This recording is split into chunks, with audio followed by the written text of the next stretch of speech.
Dear students, आज का हमारा टॉपिक एक प्ले है जिसका टाइटल है घूस्ट बाय हेनरिक इब्सन। तो सबसे पहले हम इसके की फैक्ट्स देखेंगे, फिर कैरेक्टर्स, थीम्स और उसके बाद समरी डिस्कस करेंगे। तो चलिए स्टार्ट करते हैं। इस प्ले का ओरिजिनल टाइटल था जिंगांगर। जिंगांगर डेनिश वर्ड है जिसका मतलब है अगेन वॉकर्स या वंस हु रिटर्न या फिर रेवेनेंट्स। इस वर्ड का मीनिंग घूस्ट का भी हो सकता है और ऐसे इवेंट्स का भी जो रिपीट हो रहे हों। इब्सन ने इस वर्ड को घूस्ट के मीनिंग में यूज नहीं किया, बल्कि प्ले के अकॉर्डिंग जो सूटेबल मीनिंग है वो यही है, इवेंट्स दैट रिपीट देमसेल्व्स। मतलब ये है कि ऐसे इवेंट्स जो दोबारा से वाक़या हो रहे हों, जो दोबारा से आ रहे हों।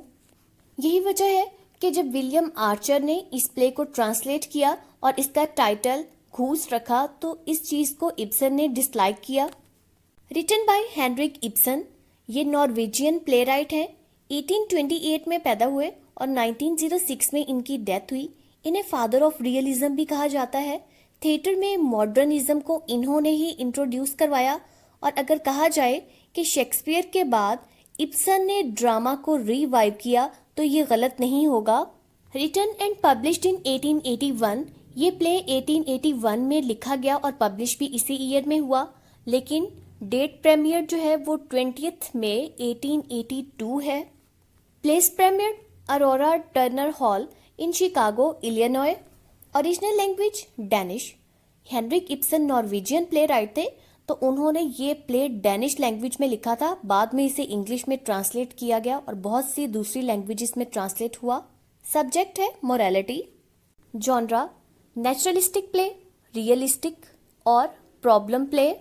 Setting the Alving state in western Norway और टाइम पीरियड है 19th सेंचुरी का। Adaptation Ghost has been filmed and adapted for film and television numerous times in various languages. इस प्ले पर बहुत सी लैंग्वेजेस में फिल्म्स बनी। In 1987 it was televised on the BBC, तो 1987 में इसे BBC पर भी दिखाया गया। अब हम इस प्ले के कैरेक्टर्स को देखते हैं। तो मेन कैरेक्टर है हेलन एल्विंग का। इनके हस्बैंड के नेम है कैप्टन एल्विंग। प्ले स्टार्ट होने से 10 साल पहले ही इनकी डेथ हो चुकी है। इन दोनों का एक ही बेटा है जिसका नाम है ऑसवर्ल्ड। हेलन का एक फ्रेंड है जिसका नेम है पेस्टर मेंडर। पेस्टर प्रीस्ट को कहते हैं, तो ये रिलीजियस पर्सनैलिटी भी है, लेकिन ये हेलन का फ्रेंड भी है और पास्ट में ये उसका लवर भी रह चुका है। एल्विंग फैमिली की एक मेड थी, यानी इनके घर में एक सर्वेंट थी जिसका नेम था जोहाना। उसकी डेथ हो गई। डेथ के बाद उसकी बेटी रजाइना अब एल्विंग फैमिली में काम करती है। अब हम इन कैरेक्टर्स को थोड़ा सा डिटेल में देखते हैं। तो पहला कैरेक्टर है मिसेस हेलन एल्विंग का। ये एक वेल्दी विडो है। हस्बैंड का नेम था कैप्टन एल्विंग, जिनकी डेथ हुए 10 साल हो चुके हैं। ये बहुत प्रोग्रेसिव लेडी है, मतलब ये है कि मॉडर्न लेडी है। ये प्ले 19th सेंचुरी का है, तो आपको ये चीज़ माइंड में रखनी है कि अब हमारे लिए जो चीज़ें बहुत कॉमन हैं वो उस टाइम पर कॉमन नहीं थी। तो उस टाइम पर वो चीज़ें बहुत ज़्यादा एडवांस समझी जाती थी, बहुत ज़्यादा मॉडर्न समझी जाती थी। तो इस तरह से ये जो लेडी है ये बहुत प्रोग्रेसिव लेडी है। जब प्ले स्टार्ट होता है तो ये अपने हस्बैंड के लिए एक मेमोरियल बनवा रही है, एक ऑर्फनेज है। जब प्ले स्टार्ट होता है तो उससे अगले दिन उस ऑर्फनेज की या उस मेमोरियल की ओपनिंग होती है और अब उसका बेटा ऑसवर्ल्ड भी वापस आ चुका है, जो कि पेरिस गया हुआ था और अब वो अपने घर अपनी मदर के पास वापस आ गया है। ऑसवर्ल्ड एल्विंग ये हेलन एल्विंग और कैप्टन एल्विंग का बेटा है। ये पेरिस में सक्सेसफुल पेंटर है और इस टाइम पर ये वापस अपने घर नॉर्वे में आया हुआ है।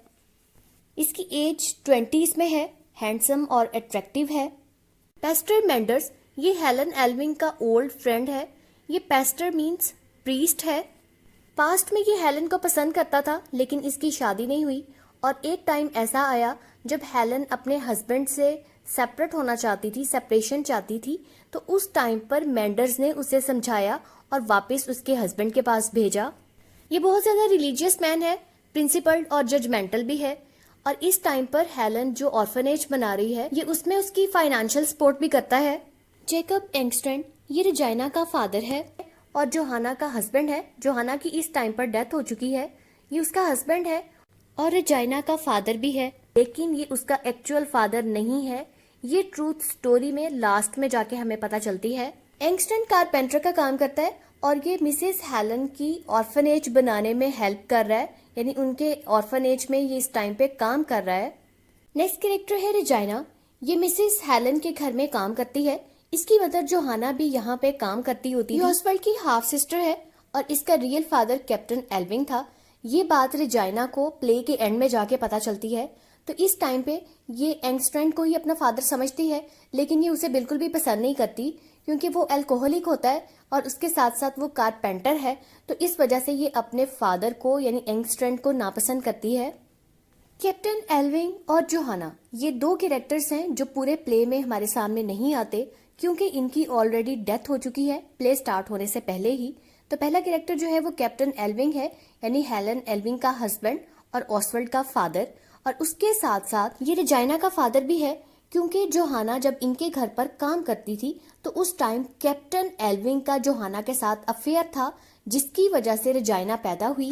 कैप्टन एल्विंग कोई अच्छा कैरेक्टर नहीं था, बल्कि एक तो ये अल्कोहलिक था और दूसरा ये फीमेल के पीछे भागता था। इसके बहुत से लेडीज के साथ अफेयर्स थे। अब हम इस प्ले की इंपॉर्टेंट थीम्स डिस्कस करते हैं।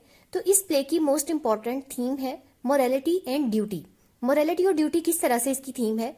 ये प्ले एक ऐसी फीमेल के बारे में है जिसे पता चल जाता है कि उसका हस्बैंड एक अच्छा आदमी नहीं है, बल्कि वो बहुत ही बुरा आदमी है। उसके बहुत सी लेडीज के साथ अफेयर है, उसके साथ साथ वो ड्रिंक भी करता है, लेकिन फिर भी वो अपनी ड्यूटी निभाती है, उसके साथ जिंदगी गुजारती है, अपने बेटे के लिए सेक्रीफाइस करती है। फिर इवन उसकी डेथ के बाद उसके लिए एक मेमोरियल भी बनवा रही है। तो इस तरीके से ये ड्यूटी और मोरालिटी को शो करता है। इसके साथ साथ हमें कुछ और थीम्स भी मिलती हैं, जैसे कि डिसेप्शन, लाइज एंड हिपोक्रेसी। फिर है जनरेशनल डीजनरेशन। अब ये क्या है? जैसे कि फादर जो था उसके फीमेल के साथ अफेयर्स थे, बिल्कुल उसका बेटा भी वैसा ही है, वो भी लेडीज के साथ अफेयर्स बनाता है।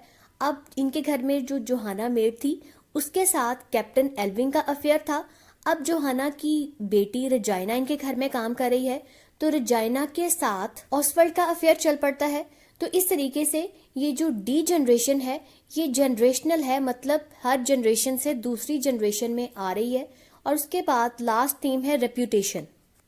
अब हम इस प्ले की समरी देखते हैं। तो प्ले स्टार्ट होता है 19th सेंचुरी में एल्विंग स्टेट में, जो कि नॉर्वे में है।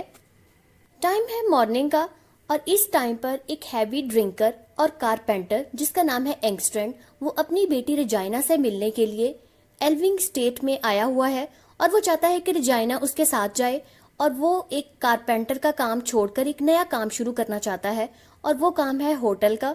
वो चाहता है कि वो सी साइड पर जाकर एक होटल बनाए और वहां पर उसकी बेटी भी उसके साथ हेल्प करवाए। लेकिन रेजाइना अपने फादर को बिल्कुल भी पसंद नहीं करती और अपने फादर को कहती है कि यहाँ से चले जाओ, मैं तुम्हारे साथ बिल्कुल भी नहीं जाने वाली, क्योंकि तुम्हारे साथ मिलना या तुम्हारे साथ बात करना मेरे लिए ऐसे है जैसे कि ये बहुत ही कोई घटिया और नीच बात है। तो मैं नहीं चाहती कि कोई तुम्हें देख ले और बहुत जल्द यहाँ पर पेस्टर मेंडर भी आने वाले हैं, तो ये ना हो कि वो तुम्हें देख लें और तुम यहाँ से चले जाओ। जैसे ही एंगस्ट्रैंड वहां से जाता है तो पेस्टर मेंडर आ जाते हैं। पेस्टर मेंडर इस घर की ओनर मिसेस हेलन एल्विंग के बहुत पुराने दोस्त हैं। हेलन एल्विंग ने अपने लेट हस्बैंड की याद में एक मेमोरियम बनाया है जिसका नाम है कैप्टन एल्विंग मेमोरियल, और उस मेमोरियल का नेक्स्ट डे ओपनिंग होगा जिसमें पेस्टर मेंडर भी ओपनिंग स्पीच करेंगे। तो इसलिए पेस्टर मेंडर इस टाइम हेलन से मिलने के लिए आए हैं।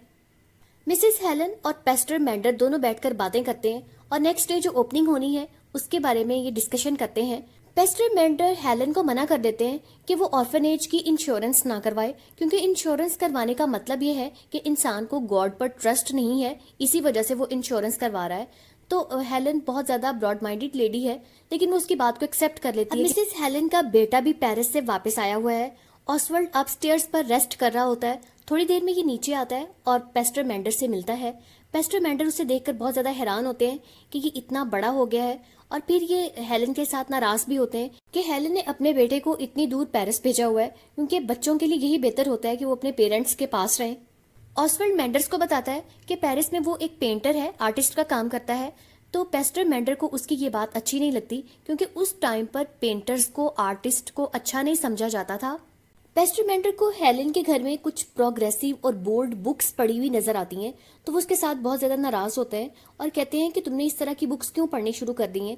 इस पर हेलन उन्हें बताती है कि उसने अपनी लाइफ में अपनी मैरिज की वजह से जो कुछ भी गेन किया है ये सब उसका ही रिजल्ट है। हेलन ने कैप्टन एल्विन के साथ शादी करके उस शादी को निभाया और इस तरीके से उसने अपनी ड्यूटी पूरी की, क्योंकि कैप्टन एल्विन जो है वो कोई अच्छा आदमी नहीं था, बल्कि मरते दम तक उसकी ना तो ड्रिंकिंग की हैबिट खत्म हुई और ना ही फीमेल के साथ अफेयर चलाने की।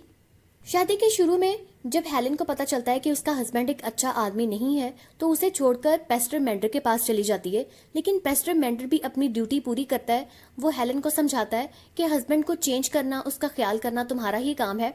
तो इस तरीके से हेलन वापस आ जाती है। उसके बाद मेंडर्स को लगता था कि हेलन अपनी लाइफ में सेट हो गई है, उसके हस्बैंड भी ठीक हो गए हैं, लेकिन अंदर की कहानी सिर्फ हेलन को ही मालूम थी। और जब मेंडर्स उसे सेल्फिश कहते हैं और कहते हैं कि तुमने अपनी मदरहुड की रिस्पॉन्सिबिलिटीज पूरी नहीं की क्योंकि तुमने अपने बेटे को अपने आप से दूर कर दिया था, तो इस पर उसे हेलन कहती है कि तुम असल बात नहीं जानते। लेकिन जो असल वजह थी वो ये थी कि हेलन नहीं चाहती थी उसका बेटा अपने फादर को गलत समझे या अपने फादर की गलत हैबिट्स को अडॉप्ट करे। जिस तरह उसके फादर ड्रिंकिंग करते हैं और एडल्टरर हैं, तो हेलन नहीं चाहती थी कि उसका बेटा भी इन हैबिट्स को अडॉप्ट करे। इस वजह से उसने अपने बेटे को पेरिस भेज दिया। पेस्टर मेंडर्स हेलन को कहते हैं कि रेजाइना को अपने फादर के साथ चले जाना चाहिए, लेकिन इस बात पर हेलन स्ट्रांगली रिस्पॉन्ड करती है और उसे कहती है कि बिल्कुल भी नहीं, वो कभी भी अपने फादर के साथ नहीं जाएगी। फिर वो इसकी भी असल स्टोरी मेंडर्स को बताती है और कहती है कि कैप्टन एल्विन का रेजाइना की मदर जोहाना के साथ अफेयर था और जब जोहाना प्रेग्नेंट हो गई तो उस टाइम हेलन ने उसे कुछ पैसे दिए और उसे वहां से दूर भेज दिया। तो जोहाना ने अपने एक पुराने बॉयफ्रेंड के साथ दोबारा से पैचअप किया और वो सारे पैसे उसे दिए। इस वजह से उन दोनों ने फिर शादी कर ली और उसके कैप्टन एल्विन से अफेयर की वजह से ही रेजाइना पैदा हुई। तो इस तरीके से रेजाइना जो है ये कैप्टन एल्विन की बेटी है और ऑसवर्ल्ड की हाफ सिस्टर है और ये एंगस्ट्रेंड के पास वापस भी नहीं जाएगी क्योंकि वो इसका रियल फादर ही नहीं है। इस तरह हेलन ने अपने हस्बैंड के सारे गलत कामों को कवर अप किया। उसने आज तक ये राज किसी को नहीं बताया और उसकी डेथ के बाद भी उसकी रेप्यूटेशन का उसने ख्याल रखा, लोगों के सामने उसे अच्छा बनाया। पेस्टर मेंडर ये सारी बातें सुनकर बहुत ज्यादा हैरान रह जाता है। अब ये दोनों बैठे बातें कर रहे होते हैं और इन्हें आइडिया होता है कि नेक्स्ट रूम में ऑसवर्ल्ड और रेजाइना दोनों एक दूसरे को सिड्यूस कर रहे हैं। ये बात अब दोनों हेलन और मेंडर्स के लिए बहुत ज्यादा शॉकिंग थी। हेलन को लगता है कि ये घूस्ट है, मतलब जिस तरीके से घूस्ट वापस आ जाते हैं इसी तरह से वही जो कुछ पास्ट में हुआ वही अब दोबारा हो रहा है। सेकेंड एक्ट स्टार्ट होता है। हेलन और मेंडर्स बैठकर बातें कर रहे हैं और ये सोल्यूशन निकाल रहे हैं कि रेजाइना को यहाँ से किधर भेज दिया जाए, क्योंकि जो कुछ पास्ट में हुआ वही अब दोबारा से नहीं होना चाहिए। लेकिन क्वेश्चन ये है कि रेजाइना किधर जाए, क्योंकि एंगस्ट्रेंड उसका रियल फादर नहीं है। अब एंगस्ट्रेंड आ जाता है क्योंकि उसने मेमोरियल में कारपेंटर का काम किया होता है। एंगस्ट्रेंड को देखकर मेंडर्स को गुस्सा आ जाता है और कहता है कि तुमने मुझे इतनी बड़ी बात नहीं बताई, मतलब तुमने मुझे बताया नहीं कि रेजाइना तुम्हारी बेटी नहीं है और जोहाना के साथ ये हुआ था, तुमने ये इतना बड़ा सीक्रेट मुझसे छुपाए रखा। लेकिन एंगस्ट्रेंड मेंडर्स को समझाता है कि इस सब में उसकी इंटेंशन गलत नहीं थी, बल्कि हमारे क्रिश्चियनिटी में ही है कि फॉलन वुमेन की आप सपोर्ट करें तो गॉड भी आपको सपोर्ट करेगा। तो इस बात पर मेंडर्स को समझ आ जाती है और वो उसकी अपॉलॉजी एक्सेप्ट कर लेता है।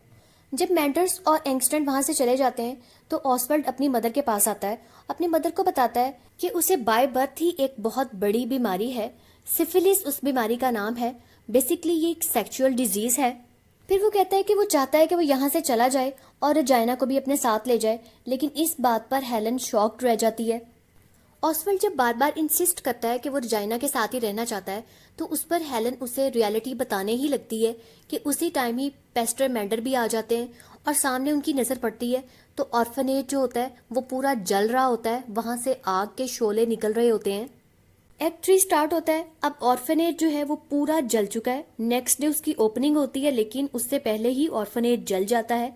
दूसरी तरफ हेलन ऑसवर्ल्ड की वजह से अपनी टेंशन में है। एंगस्ट्रेंड आता है और वो पेस्टर मेंडर को ब्लेम करता है कि आग उसी ने लगाई है, उसी की वजह से ही सारा ऑर्फनेज तबाह बर्बाद हो गया है। अब उसकी रीजन ये है कि कारपेंटर जब काम करता है तो लकड़ी के कुछ जो पीसीज होते हैं वो गिर जाते हैं, जिन्हें वुड शेविंग्स कहते हैं। तो उन वुड शेविंग्स के ऊपर पेस्टर मेंडर एक कैंडल रख देता है जिसकी वजह से आग लग जाती है। एंगस्ट्रेंड कहता है कि वो सारा ब्लेम खुद अपने आप पर ले लेगा, लेकिन उसके लिए उसकी एक शर्त है और वो ये है कि पेस्टर मेंडर उसकी होटल बनाने में हेल्प करे, यानी उसकी फाइनेंशियल सपोर्ट करे, तो वो सारा इल्जाम खुद पर ले लेगा। अब पेस्टर मेंडर एक्सेप्ट कर लेते हैं, मान लेते हैं और इस तरीके से एंगस्ट्रैंड खुद पर इल्जाम ले लेता है। ऑसवर्ल्ड जब उस जले हुए ऑर्फनेज से वापस आता है तो वो बहुत ज्यादा अपसेट होता है। अब फाइनली हेलन उसे ट्रूथ बता देती है।